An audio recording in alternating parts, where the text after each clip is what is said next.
A century is a brief span as a historian measures time.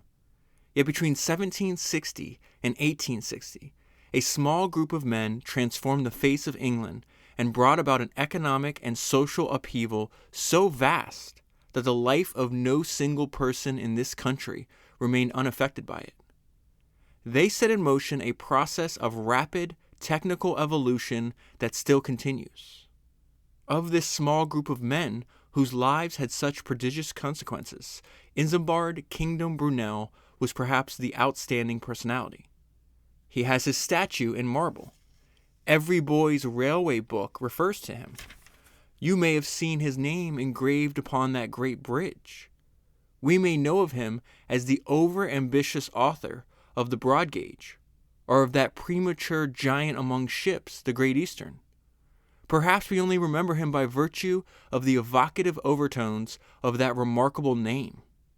A name in which all the pride and self-confidence of an era seems to ring out like a brazen challenge. What sort of man was this Brunel? That is the question which this book tries to answer. Although I've always admired Brunel's work, my inquiry was inspired by curiosity and not by hero worship. But the further I went, the clearer did it seem to me that large though the achievement was, the man was larger still. Brunel, in fact, was more than a great engineer. He was an artist and a visionary, a great man with a strangely magnetic personality which uniquely distinguished him even in that age of powerful individualism in which he moved. To learn something about such a man, about his private thoughts, his hopes and ambitions, and about the spirit which drove him, is to know about the sources from which the greatest of all revolutions derived its dynamic strength. That was an excerpt from the book I'm going to talk to you about today, which is Isambard Brunel, the definitive biography of the engineer, visionary, and Great Britain, and it was written all the way back in 1957 by L.T.C. Rolt.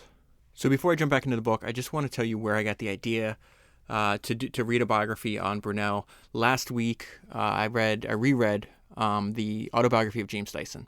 And James Dyson is extremely explicit in his autobiography. He's like, listen, Isambard Brunel, Brunel, is my personal god.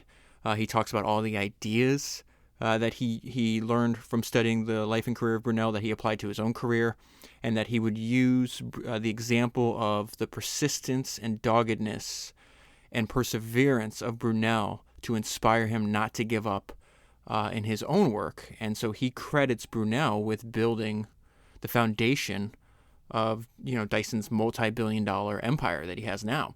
And so I just want to reread this part again because I think it's so important. It speaks to the power of biography and learning from the great people that came before us. And so this is Dyson talking about Brunel. Isambard Brunel was unable to think small, and nothing was a barrier to him.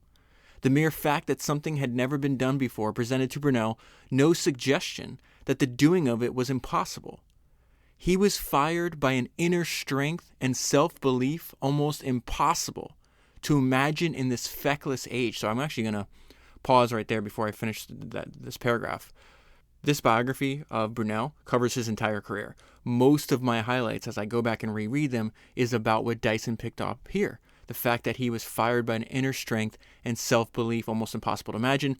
James says it's impossible to imagine in this feckless age. Remember, James is writing this book in the early 2000s. Funny, the author L.T.C. Rolt is writing this book in the 50s and thinks the same exact way.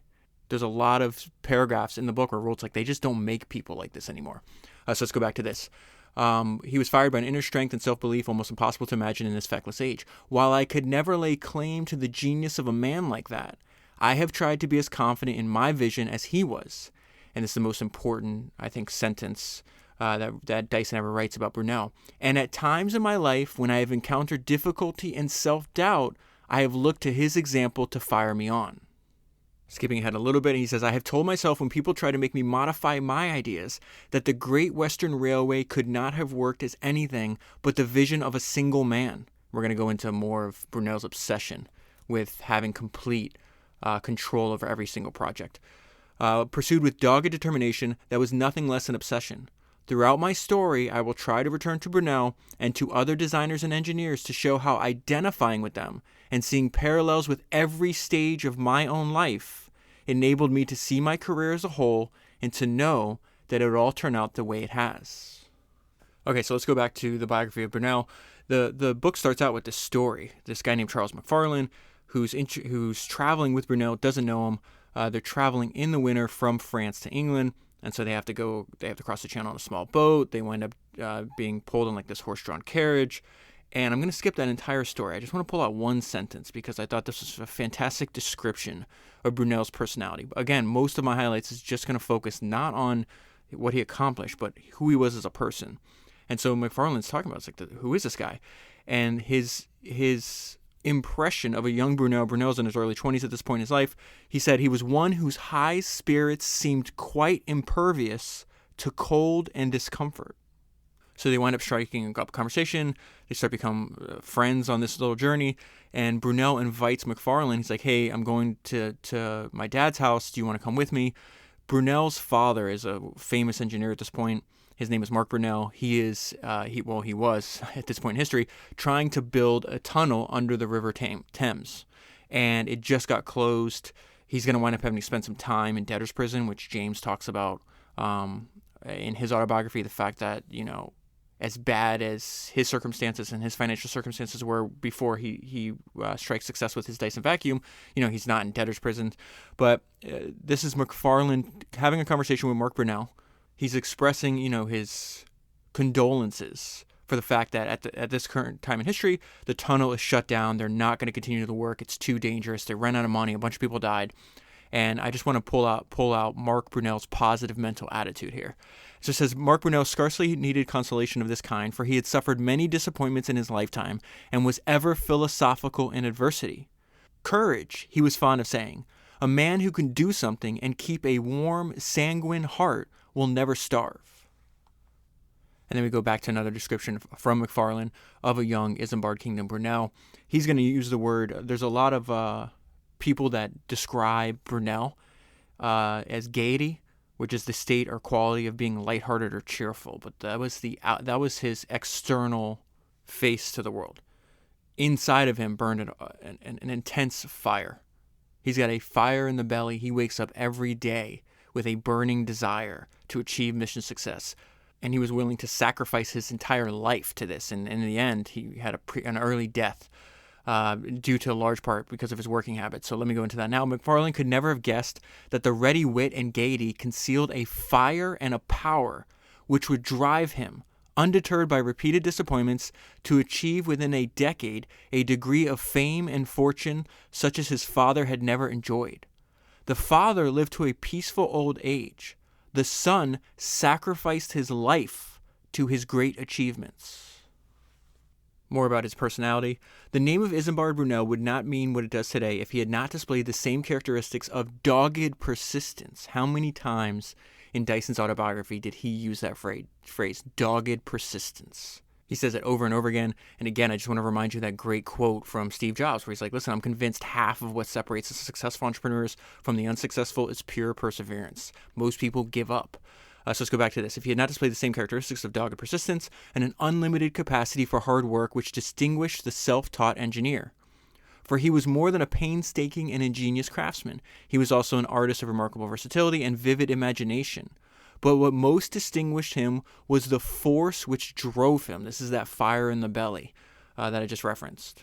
That burning desire to achieve mission success. His strength lay in the imaginative flair which he could seize upon and combine ideas in new ways.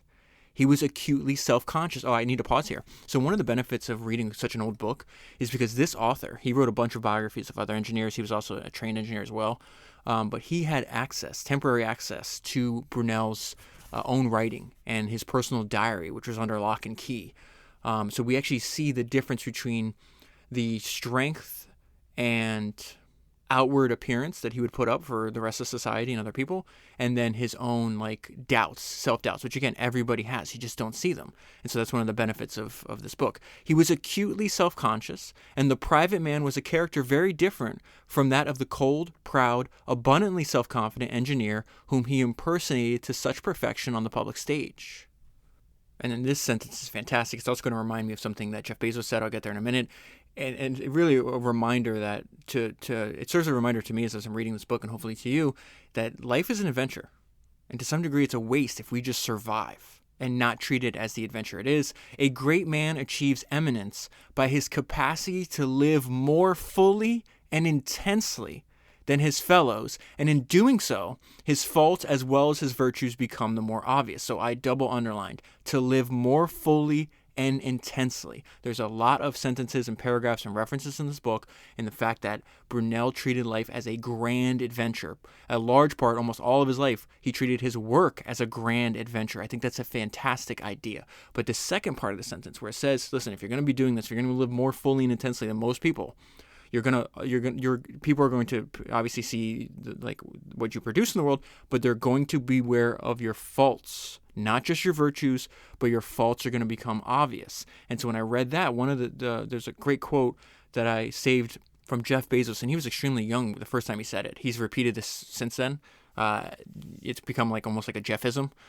These sayings that he repeats over and over again that he has for multiple decades. But he says, if you never want to be criticized, for goodness sake, don't do anything new. All right, so let's continue here. This is a great first sentence in this paragraph. It is not in freedom from faults, but in the ability to transcend and master them that greatness lies.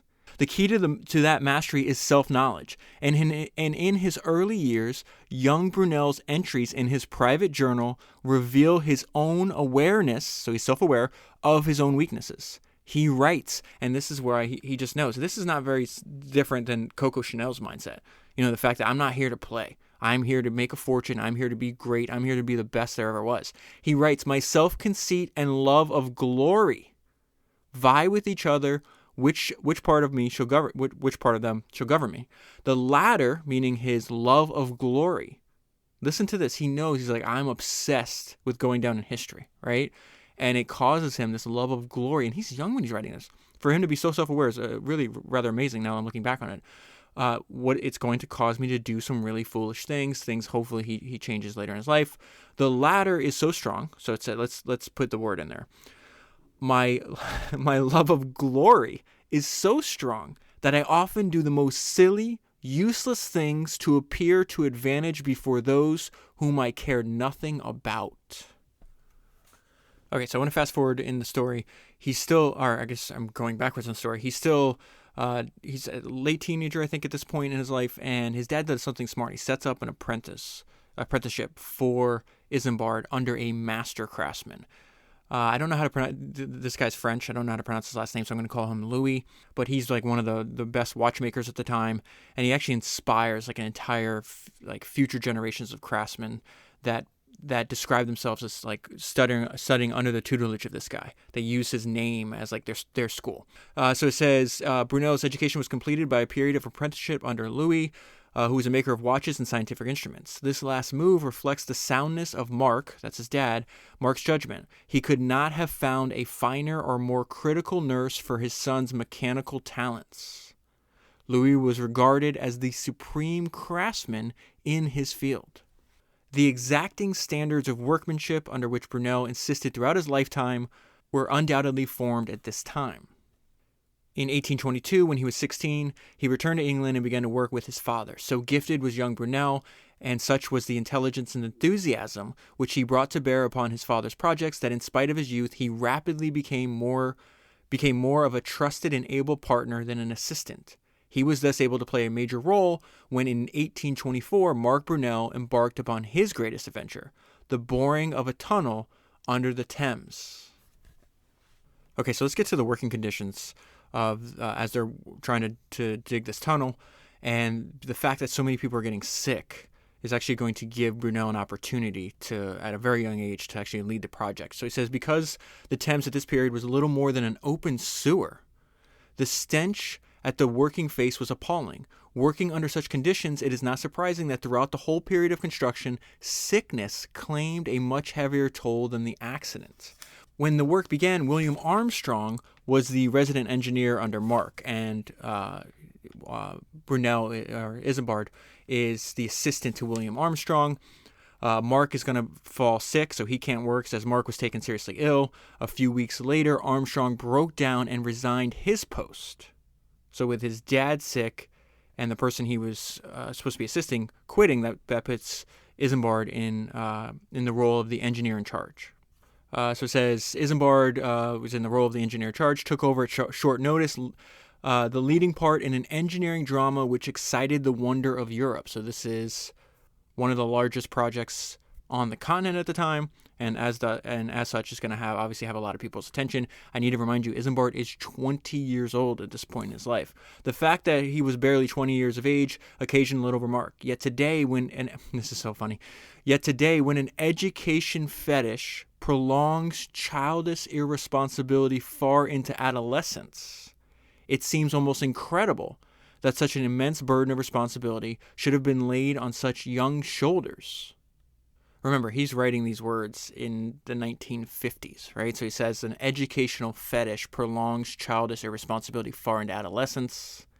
A large part of this book that I mainly omitted from my highlights is the fact that, engineers valued practical knowledge through experimentation, knowledge through work. They have quite a bit of negative things to say about, theoretical people. There's a lot of professors and stuff brought in to opine about the feasibility of what the engineers are building, and the theorists say, hey, it's impossible, and then yet in this book the engineers keep proving over and over again that it's not.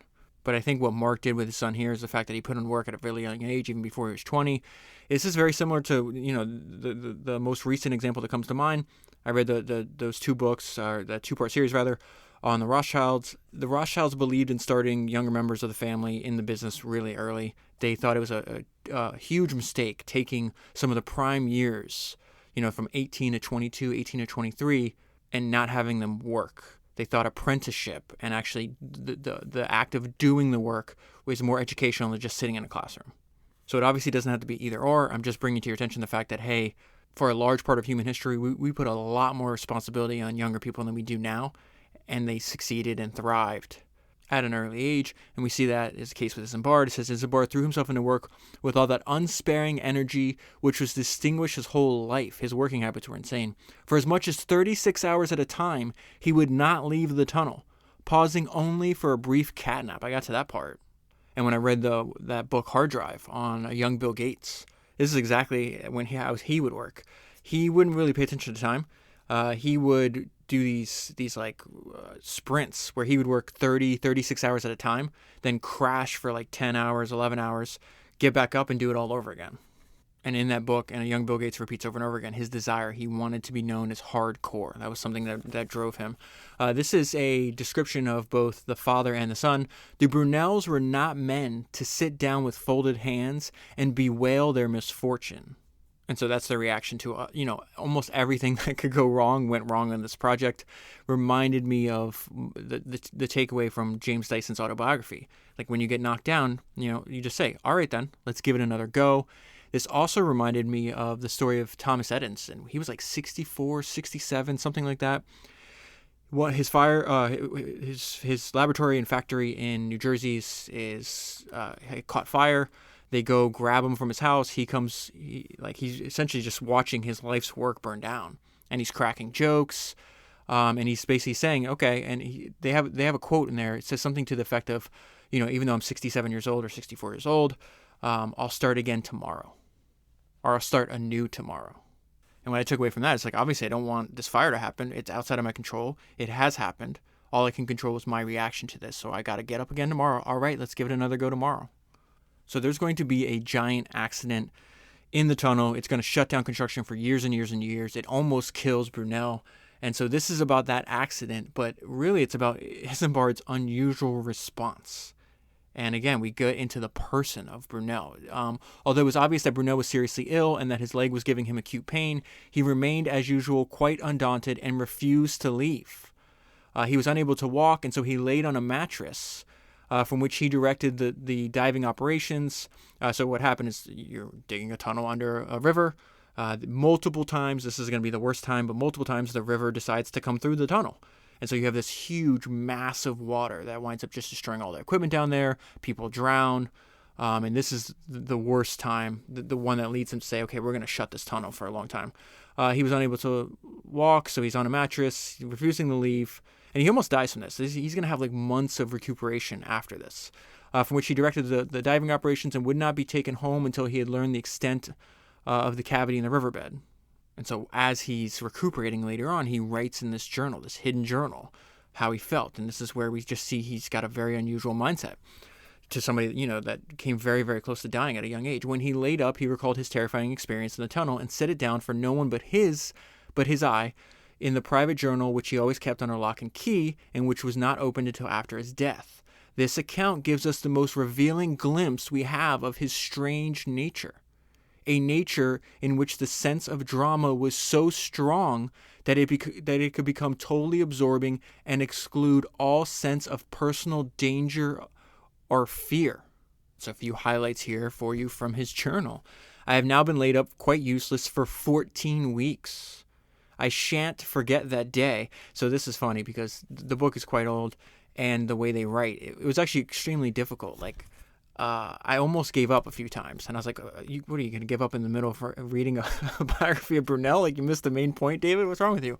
But there is not a language barrier here, but I had to translate a bunch of things, and then I had to watch a bunch of other documentaries to make sure I'm actually understanding what the author's trying to tell me. But I shan't forget the day. I shan't forget that day very near finish that day very near finish my journey. See what I mean? It's like, that's a weird way to say I almost died. When the danger is over, it is rather amusing. So he's saying it's amusing I almost died, right? That's a very strange response. While it existed, so while I'm in it, I can't say the feeling was at all uncomfortable. So he's saying while it was happening, it wasn't uncomfortable. Now here's the weird thing. The contrary. In this instance, it was an excitement. So the water comes rushing through. He says, when we were obliged to run, I felt nothing in particular. I was only thinking of the best way to get out. He says, and then a few lines down, I took it very much as a matter of course that I never expected we should get out. So he's saying, I thought I was going to die there. Eventually, he jumps up to this arch, so the water is beneath him, like this huge rushing flow of water.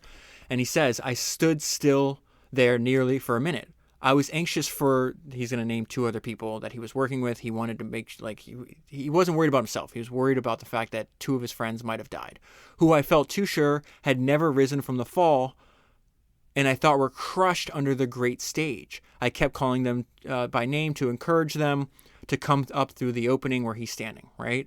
While standing there, this is the crazy thing though. While standing there, the effect was grand, and he italicized that. The roar of the rushing water in a confined passage, and by its velocity rushing past the opening, was grand. He uses that word again. Very grand. That's the third time he describes it, using the word grand. I cannot compare it to anything. The sight and the whole affair was well worth the risk. If I had been kept under another minute, meaning if I didn't escape 1 minute later, I was to die.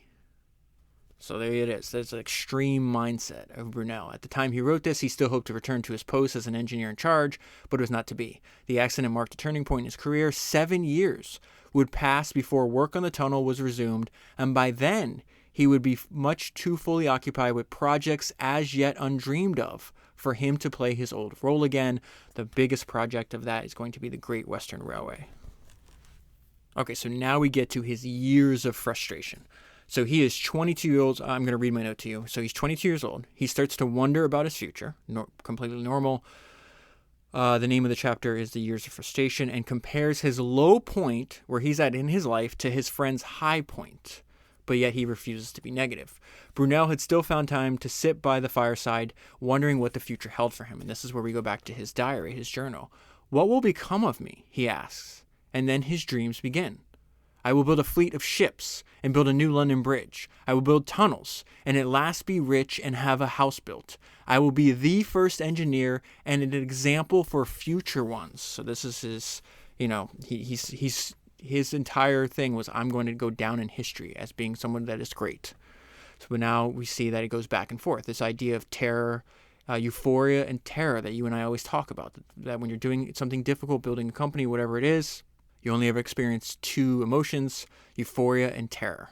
And so now he's going to talk about his friend. Palmer has already built new London docks and thus has established his fortune, while I have been engaged on the tunnel, which failed. And so he's kind of beating himself up, but at the end, he does something extremely smart. It's a gloomy perspective, and yet, bad as it is, I cannot, with all my efforts, work myself up to be downhearted. And he goes back and forth. Again, it's not static. He's excited about his future plans, and then he goes back, he's like, I'm a failure. Then he goes, okay, I'm excited again. And then sometimes he finds this like weird equilibrium where he's like, okay, well, maybe I won't be good or great. I'll just be mediocre. I suppose a sort of middle path will be the most likely one.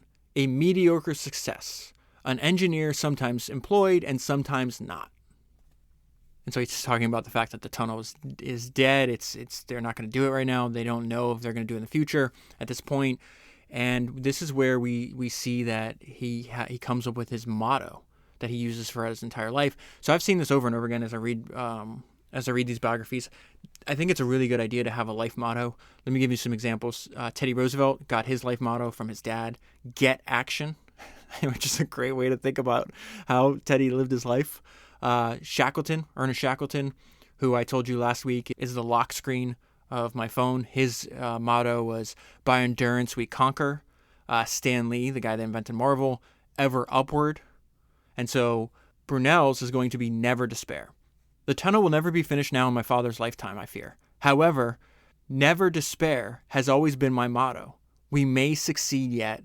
Persevere. Remember, this is a note to himself. The tunnel will never be finished now in my father's lifetime, I fear. However, never despair has always been my motto. We may succeed yet. Persevere. So now back to the author. The next few years must decide whether he would become a mediocrity or the first engineer and an example for future ones. So that's the path. He's either I'm going to be the best ever, I'm just going to be mediocre, right? Persevere. He threw himself into the task of establishing his reputation as an engineer with his unusual and unsparing energy. But many disappointments lay in store for him before the ride of fortune suddenly turned and swept him to fame. So then this chapter goes through all the different things that he's trying that never work out. And so really the note of myself is there's going to be a lot of dead ends when you're trying something new. And so he winds up doing this experiment. Again, he doesn't really work on one thing at a time either. I mean, when he does these major projects, he will. Like once he hits on something, he will. But he has a bunch of experiments usually in the air. On and off, he'd been trying this experiment. I'm going to skip over what it is and just really give you what he took away from it. He's talking about, I've been experimenting this thing for the last 6 months. How is that possible? And then he says something really interesting here in his journal. A 1/40th of the remainder of my life. What a life, the life of a dreamer. I am always building castles in the air. What time I waste. So he's saying, I just wasted 6 months on something that didn't work out. That's 1/40th of the remainder of my life. He ends up living to the age of 52. But I think that idea of looking at the time you're spending and how much, and compared to how much time you have left, is a very powerful idea. So it just goes on, years and years of struggle. And again, we see the comparison. Comparison is the thief of joy. It's one of the greatest quotes I've ever come across. And he's forced to compare where he's at in life with the other engineers that are doing great things. And he's like, why am I not doing great things yet? These were discouraging times for Brunel. And so I'm going to skip over the names. While Telford was lauded for his great suspension bridge, while this guy was lauded for the New London Bridge, this other one starts a new railway. He's saying, what do I have to show? An uncompleted tunnel, a useless gas engine, 2 abortive dock schemes of little moment, and a miserable dispute over an observatory. So it's got to be extremely difficult. It's like these people are out here doing the things that I want to do. They're succeeding, and I'm just running into dead end after dead end after dead end. He had, in fact, as we shall see, already laid the foundations for success, but this was not evident to him as of yet. For the present, he had to accept the crumbs that were let fall by more successful engineers. And so that's the main lesson from Brunel, the fact that it's not that he's persevering and everything's fine. It's like so many people presented with what's happening in his life would just cave and give up and go home. And so he does there's the note I left myself on this page. There's a bunch of smart moves by Brunel. And then I want to tell you about this quote from the founder of Atari. All right, so it says, Brunel's character was of that finely tempered, resilient quality, which flexes under misfortune, but never breaks. He could, and undoubtedly did, during these years of difficulty and repeated disappointments, when fate seemed implacably against him, plumb into depths of despondency. Of course. So I love one of the most, again, I really hope you bought the book and you read James Dyson's autobiography. It's fantastic. But he talks about, he's like, listen, he's like, it's easy for me to say now. I have one of the most profitable companies. I own 100% of it. I'm wildly successful. I get to do whatever I want to do. I'm making tons of money. I'm building products that make other people's lives better. But it's like, it's easy for me to tell you now not to give up. But there were days when I crawled into my bed completely depressed, convinced I was never going to succeed. And so we see a similar time in Brunel's life. The fact is, like, a lot of people have those feelings. How are you going to respond? How did James Dyson respond? How did Brunel respond? And the fact is, he's like, listen, I'm depressed. And he talks about it over and over again, but I'm going to keep going forward. Yet he never lost faith in himself. Once one project on which he had pinned his hopes had failed, he would rapidly recover from that blow, dismiss it from his mind, and concentrate upon the next with undiminished energy. I mean, really, what could you do? You can't. What are you going to sit there and cry over spilled milk? What is Brunel supposed to do? It did not work out. I wanted it to work out. It didn't. What am I going to do? It's like I can only control what my next move is. So this is what I mean by smart moves by him. He wound up hiding his feelings behind a bold front of self-confidence and enthusiasm, which impressed everyone he met, and which, aside from his remarkable abilities, contributed more than anything else to his ultimate success. So he's not going to let anybody see him get down. When I read that, when I got to this paragraph, it really did, what popped to my mind is what Nolan Bushnell, founder of Atari, mentor of Steve Jobs, told a 19-year-old Steve Jobs. Remember, he hired Steve Jobs. He had the opportunity to have Steve Jobs as an employee, and Nolan tells him right before he founds Apple, rather. He's like, listen, if you pretend to be completely in control, people will assume that you are. And so we see, when you read these biographies of Steve Jobs, you see he took that advice and ran with it. And we see very similar to, it echoes what's happening in Brunel. The fact that in his diary, he's like, damn it, I'm depressed. I don't understand why things aren't working out for me. But externally, especially because he's got to go and convince people to hire him for these projects, right? These are large physical infrastructure projects at the very beginning of the Industrial Revolution. It's not like he can do it by himself. Like, he's got to have this aura of self-confidence, I guess is the way we put it. He impressed everyone he met with, he says, contributed more to anything to his ultimate success. Pride never drove him, another smart move, pride never drove him to make the fatal mistake of refusing any commission as too humble. And why would he do that? Because Brunel treated every single experience of his life as a learning experience. And so he's just racking up all these experiences, these jobs. Some are failing, some are small, and they're succeeding. And that he uses all the things that are exposed to as lessons. Think about what Charlie Munger said. Like, you really should think of ideas as tools, right? And so as you go and you're reading, you're having all these experiences, you're just adding tools to your toolbox. And then you just pull it out at the right time. And guess what? If you have a tool that no longer works, dispose it and grab a new one. I think that's a very astute observation by Grandpa Charlie there. Thanks to those acute powers of... so he says he never refused a commission as being too humble. Thanks to his acute powers of observation, everything he undertook contributed something of value to that store of experience, which was the secret of his versatility. So that leads him to be able, to design. Not only is he, when he does the Great Western Railway, like, he's got to build an entire. It's one of the largest railways in the world at the time. He's building everything from scratch. But he winds up making a mistake on trying to improve other parts, like the actual locomotives, which wasn't a good idea. But he's also building the train stations and their grand artistic buildings. He's having to go through rock. He builds bridges. He builds tunnels. He builds ships. He's just extremely versatile in all the engineering jobs that he takes. And so now we get to this fortunate opportunity, as the author was saying, hey, he laid the foundation of success. He didn't understand that at that point in his time in his life yet, though, right? That opportunity had not revealed itself yet. So it says, and this is just fantastic writing here by the author, it is impossible to read history or biography without being struck by the momentous consequences of trivial events. We are constantly reminded that life is a great and unpredictable adventure to which we awake each morning. See, this is what I love about reading these books, and one of the main takeaways I take for myself is, like, my life needs to be an adventure. I do not just want to exist. And part of that is learning. Like, I look up and down my family tree, and there's just so many people that just existed. There's no passion, there's no adventure, there's no thrill of life. They're born, they lived, and they died, and I don't want that for me.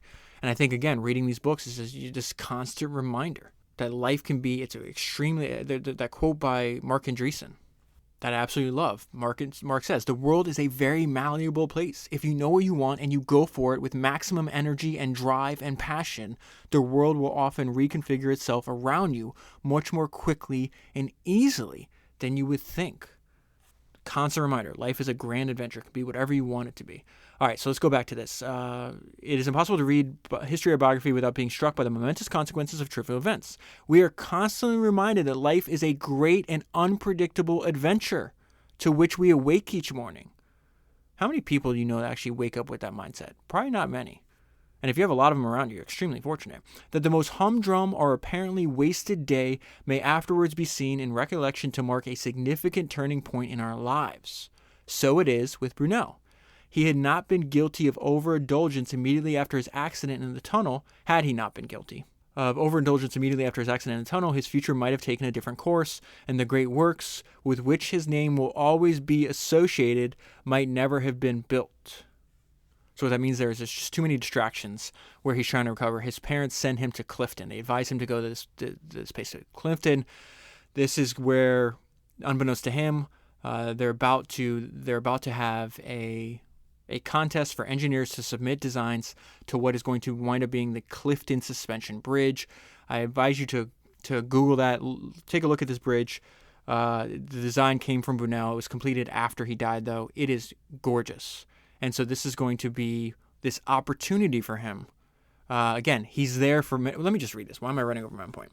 All right, so it says, Brunel spent his convalescence sketching and climbing about the gorges while the tall ships came and went with the tide. So this is just where he happens to be.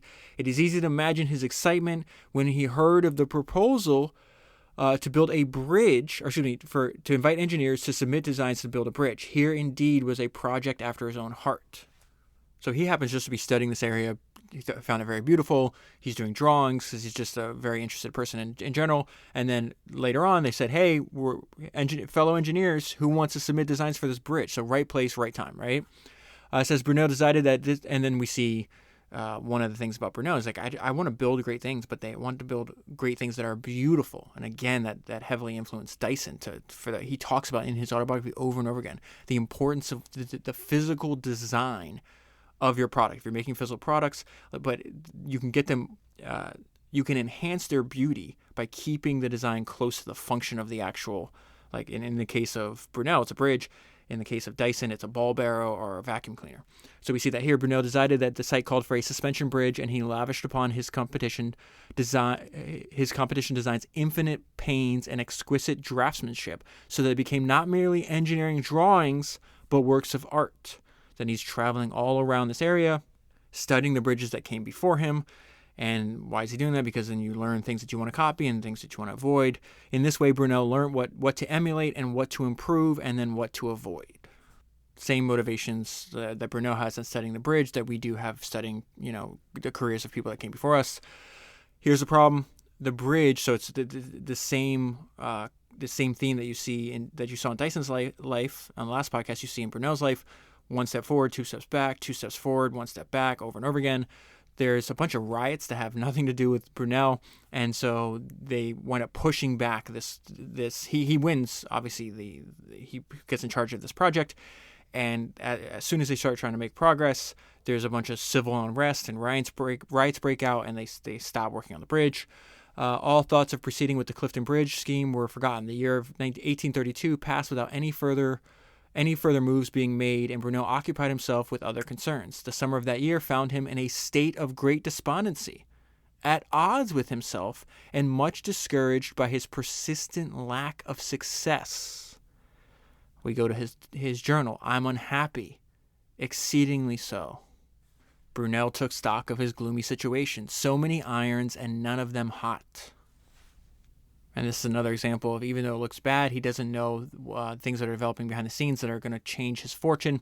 Unknown to him, in the autumn of 1832, same year where they're not making any progress on this bridge, when his future had seemed so dark and unpromising, 4 Bristol merchants had gathered to discuss the possibility of building a railway from Bristol to London.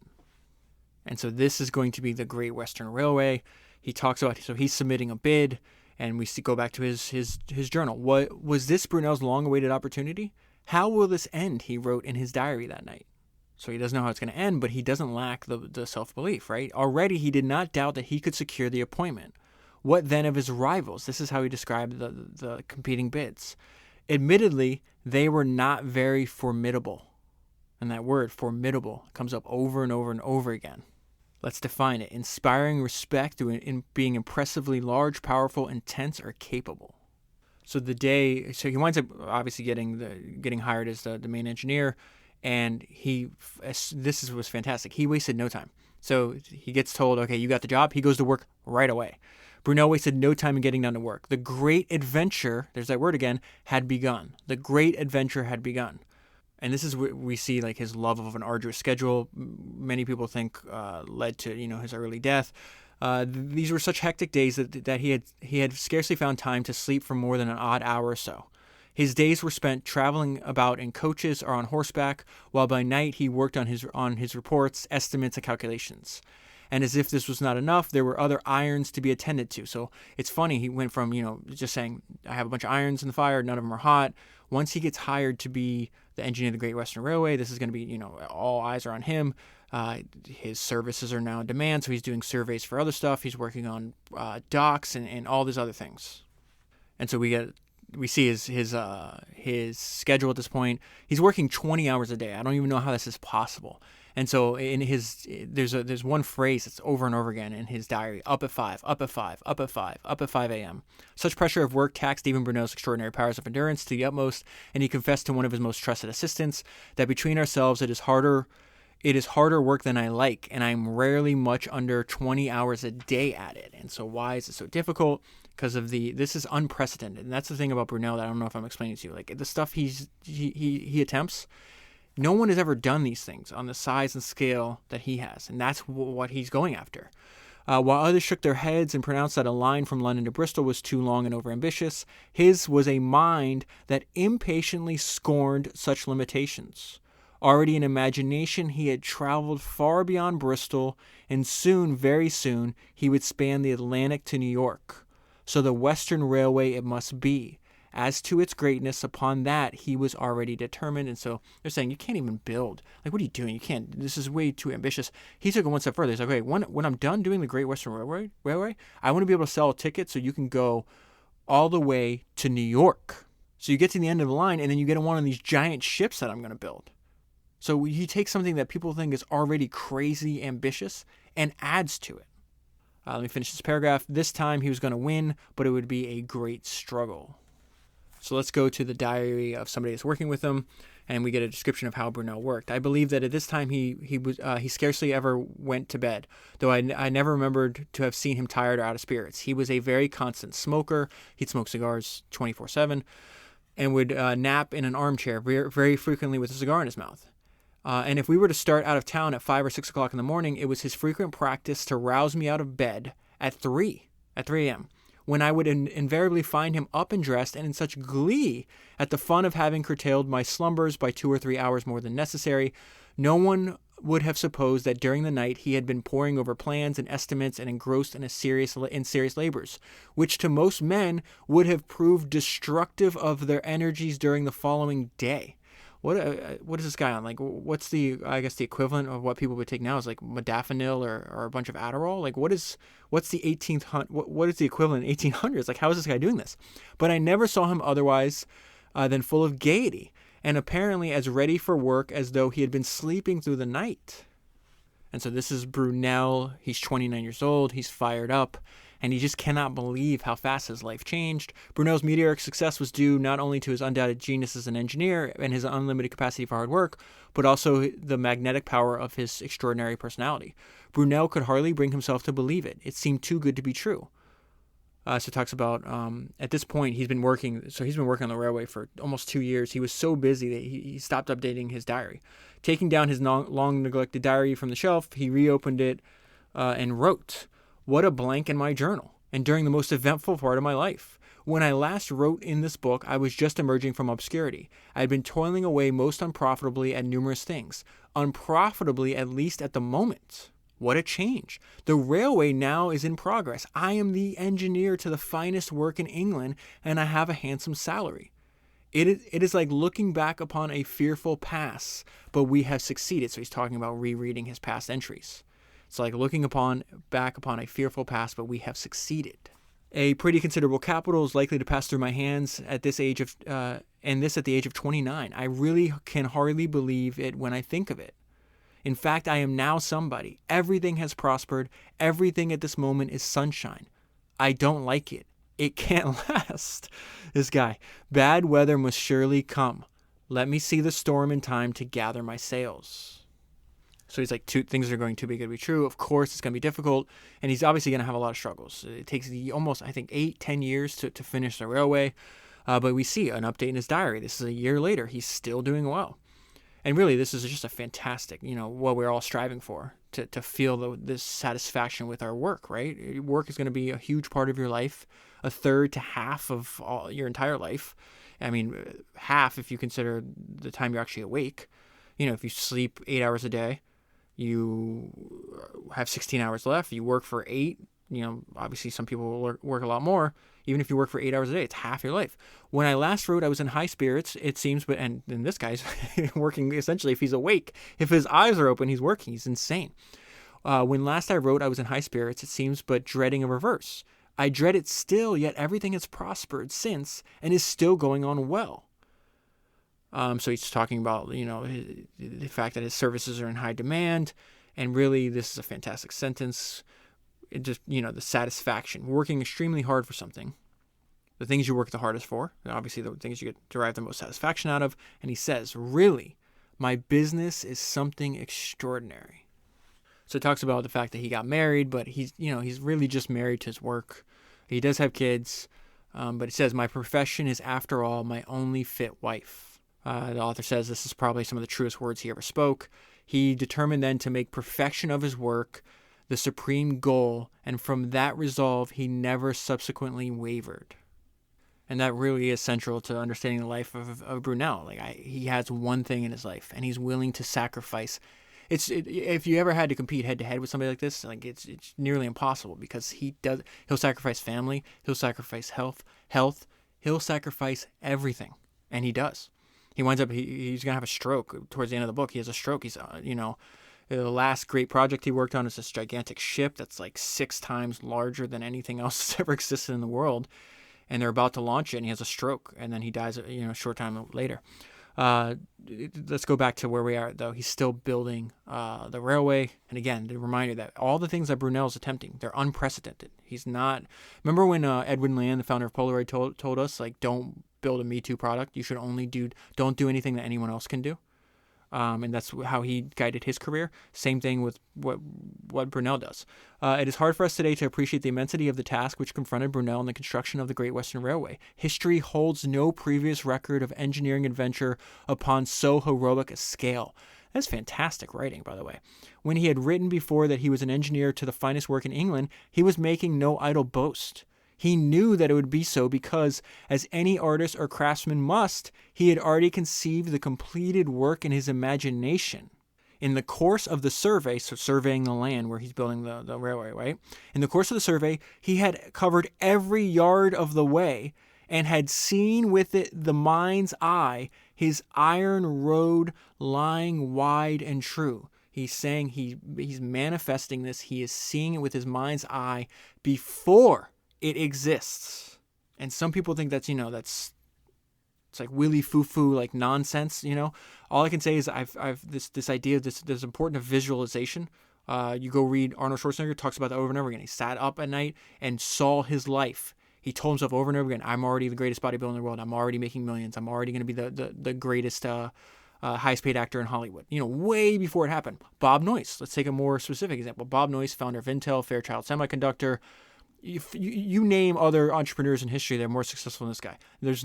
That list is extremely small. He talks about every night. He would sit down for his entire life. He started it because he was if I remember correctly, like a diver, diving into pools. And he would see himself the night before with the successful completion of his dives. And then he carried that into his business career later on. In sports, this works. Kobe Bryant talked about, well before he had that 81-point game. He talked about being a kid and visualizing just getting hot and hitting every shot. And he talks about, he's like, in a dream, you're not going to be like, oh, wait, I bricked that 3. I stopped at 50 points. So he says, in my mind, I had scored over 100 points. I saw myself do it before I did it. It sounds, if you take it in isolation, it does sound a little bit crazy, but the mind is something we just don't understand. And it's extremely, extremely powerful. So here we have, again, Brunel, before this gigantic, unprecedented railway, something that he has to struggle through to do for almost a decade. Before it exists, he's like, I saw it. I traveled when it was just grass and gravel and rock, and I saw it. And now all I have to do is go through the motions to bring this dream into reality. It's extremely powerful. I got goosebumps right now. To gather about him men who could satisfy his exacting standards and match his tireless energy was not easy, and he was often disappointed. And so let's go back to this idea, or let's not go back to it, because let's continue this idea of this is an example of an employee not living up to Brunel's standards, right? And we've seen this over and over again. When I read stuff like this, the one thing that's lodged in my mind, because I've read like 4 or 5 books about David Ogilvy, he's a personal hero of mine, somebody I aspire to be like for sure, somebody I don't measure up to at all yet, but I hope to in my completed form.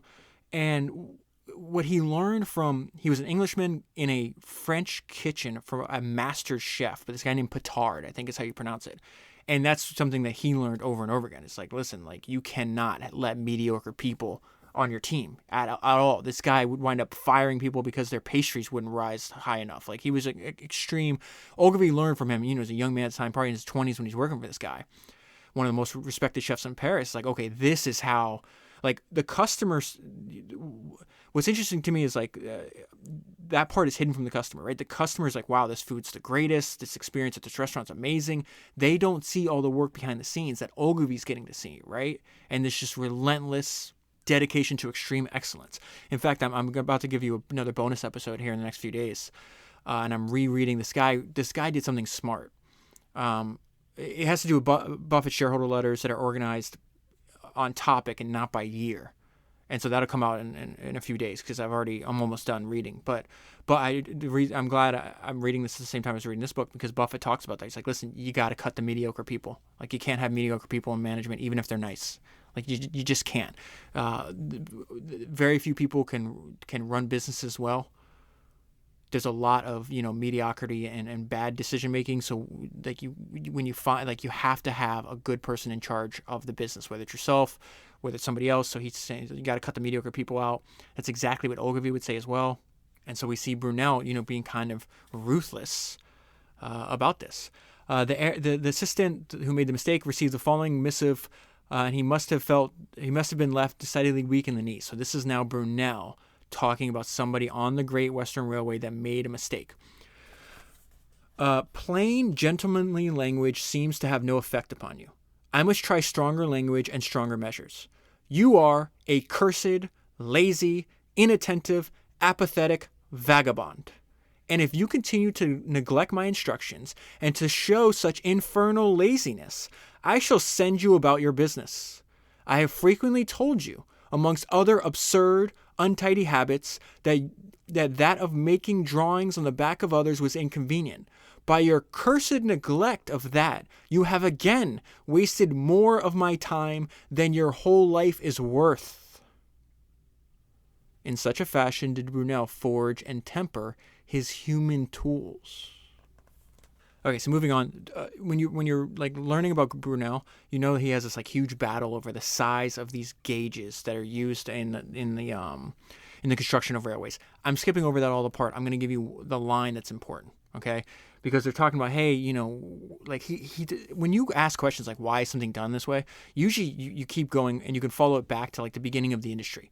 And it's like, well, that's how this first guy did it. So then everybody just copied, for many, many years without asking why. That was the case here.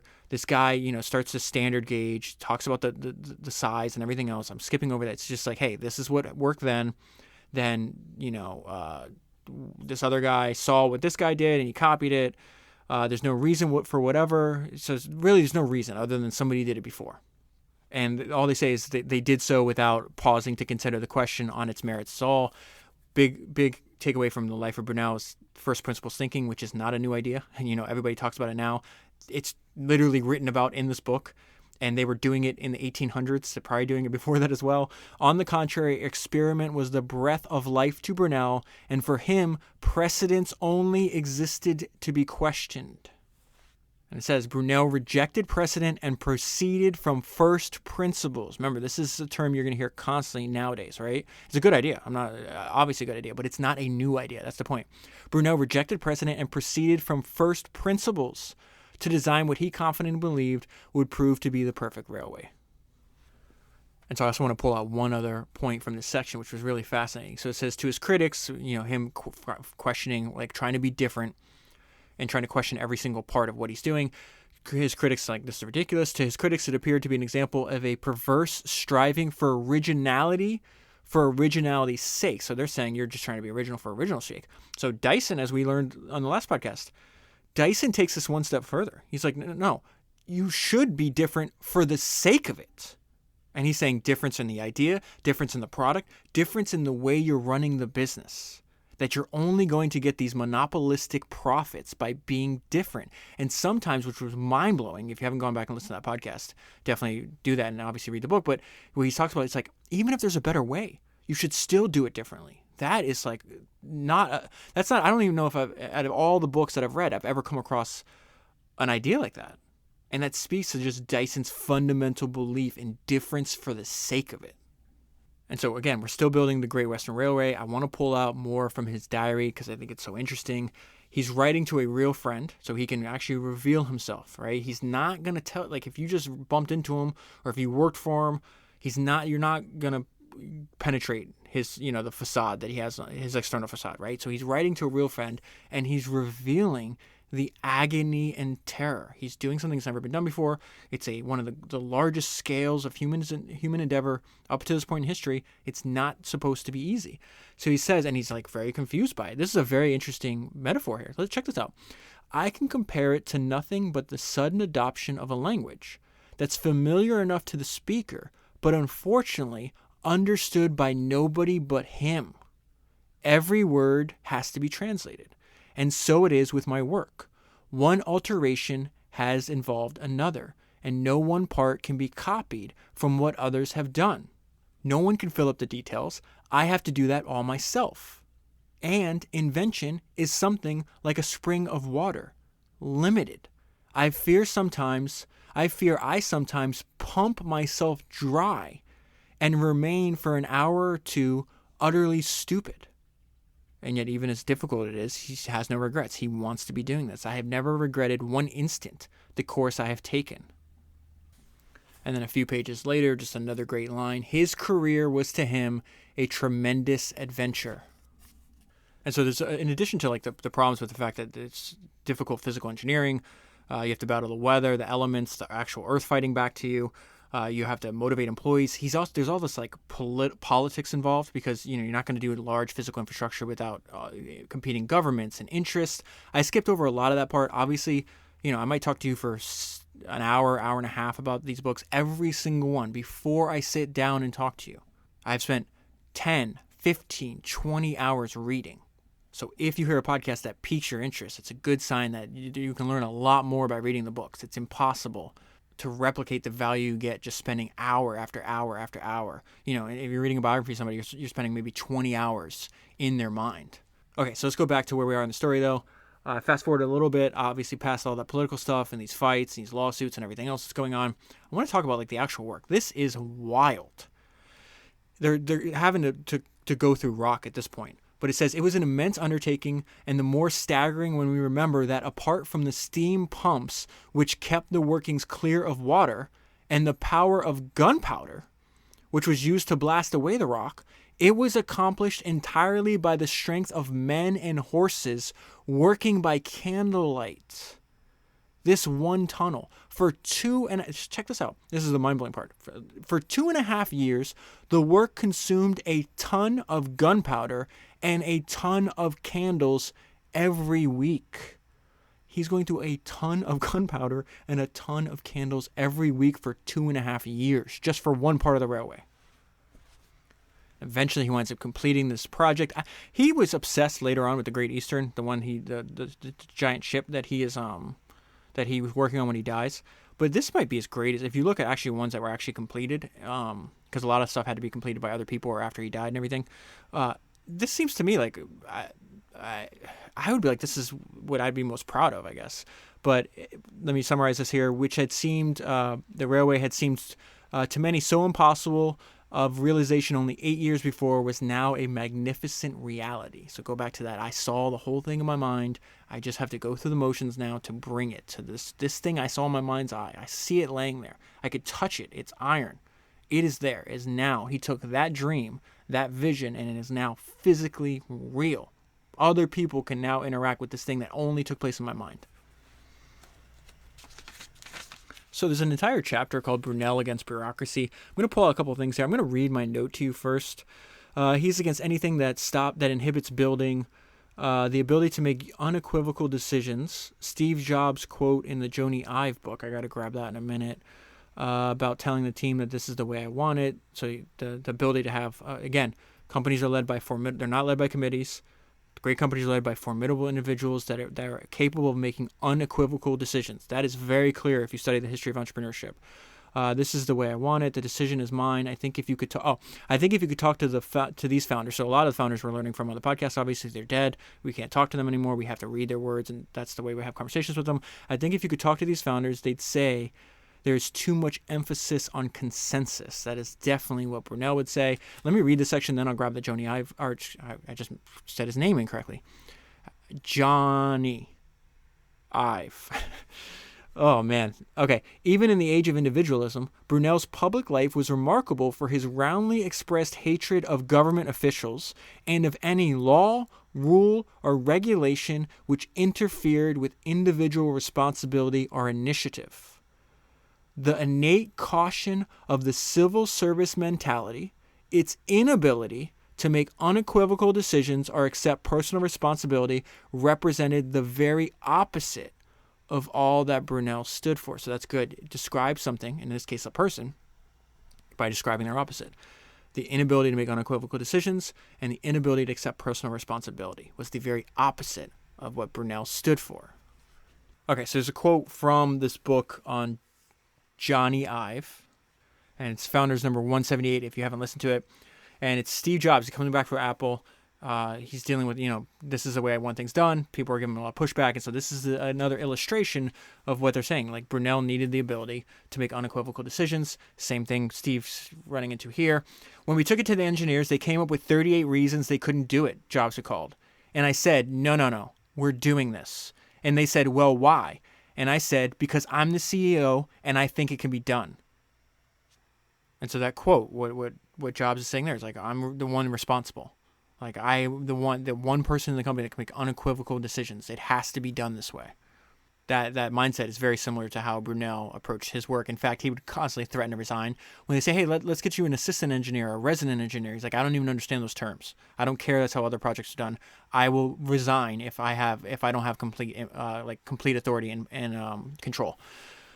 And so this is an example of that. The no life myself is, I'm only doing this if I have full responsibility and control. There's a response when they're saying, hey, we're going to hire somebody to help you, like basically like a number two kind of person, or maybe somebody you can share responsibility with. He gives this whole like crazy response. I'm just going to pull out full lines. And this is now I fast forward way in the story. We're almost at the end of his life. This is he does a million different projects, right? But this is the Great Eastern. It's called they call it the Great Leviathan. They wound up changing the name to the Great Eastern. And I'll go into like how, you know what, let me read that part to you first and then I'll give you, so it says, actually, no, let me read this part. Let me not get confused. So he's writing back to the directors of this project because he's the lead engineer, the only engineer, and he's like, that's going to remain or I'm out of here. The fact is I have never embarked in any one thing to which I have so entirely devoted myself and to which I have devoted so much time, thought, and labor on the success of which I have staked so much reputation and to which I have so largely committed myself. So he's talking about this project. And so therefore I cannot act under any supervision or form part of any system which recognizes any other advisor than myself, or any other source of information than mine, or any other question connected with the construction or mode of carrying out practically this great project on which I have staked my character, nor could I continue to act if I could be assumed for a moment that the work required to be looked after anybody but myself. If any doubt ever arises on these points, I must cease to be responsible and cease to act. So there we have Brunel being unequivocal that he will be the one making the unequivocal decisions. And so they wind up right after they get the letter, like it served its purpose. So like, okay, we'll leave you alone, buddy. We'll withdraw the request then. So let me go back in the story a little bit. This is the crazy, again, he only wants to do things that are unprecedented. And this reminds me of, Jeff Bezos telling us, like, it's better, like, you got one life to live, one career. It's better to be bold. I'd rather be bold than timid. So, like, just be bold. I mean, if you go back and read Bezos' shareholder letters, which I did all his shareholder letters on Founders number 71, and then Invent and Wander, they're reprinted in that book. I think that's Founders number 155, somewhere like that. He uses the word bold all the time. So it says, Brunel began to consider the idea of building a steamer large enough to carry her own fuel around the world. He had the conception of a ship 6 times the size of anything that had ever existed. And that it's going to hold that record for another almost 50 years. And this is like the age of like a rapid advance. How crazy it is an age of rapid advancement in marine technology. And to some degree, it was kind of folly to attempt something like this. But I guess you don't know your limit until you go over it, right? So it's going to wind up holding the record for the largest ship. There's a lot of struggle in the book. He's got to deal with, the company goes bankrupt. I mean, it's the story of his whole career. It's just like, oh, okay, I'm going to try something unbelievably hard. Wow. It's unbelievably difficult. And this is where, he's at it day and night. He's completely committed. This is obviously, not obviously, but this is where he's going to wind up dying before he sees the successful completion of it. But they're about to launch it at this point. Ready for launching, the hull weighed over 12,000 tons. Never, since time began, had man attempted to move so great a weight. And there were many who shook their heads and pronounced such a feat impossible, predicting that the great ship would rust away where she lay, a monument to human folly and presumption. And so even launching the ship was just an unbelievable headache. But I want to pull out one thing here that I thought was really, again, another unique idea. Because most people say if one thing's not working, like, just try a different route. And so Brunel would also have like his like, okay, something's not working, I'll just do more of it. Like, check this out. To him, it was simply a question of practicing that doctrine which he had once preached. This is what he says: to stick to the one point of attack, however defended, and if the force first brought up is not sufficient, to bring 10 times as much, but never to try back upon another in the hope of finding it easier.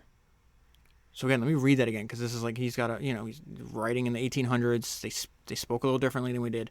To stick to the one point of attack, however defended, and if the force first brought upon is not sufficient, to bring 10 times as much, but never to try back upon another in hope of finding it easier. It's not working, just do more of it. And moving ahead, we're almost to where he dies. The note I left myself on to summarize what's happening on the next few pages is complete dedication until death, only focused on the successful completion of the task, and to hell with everything else.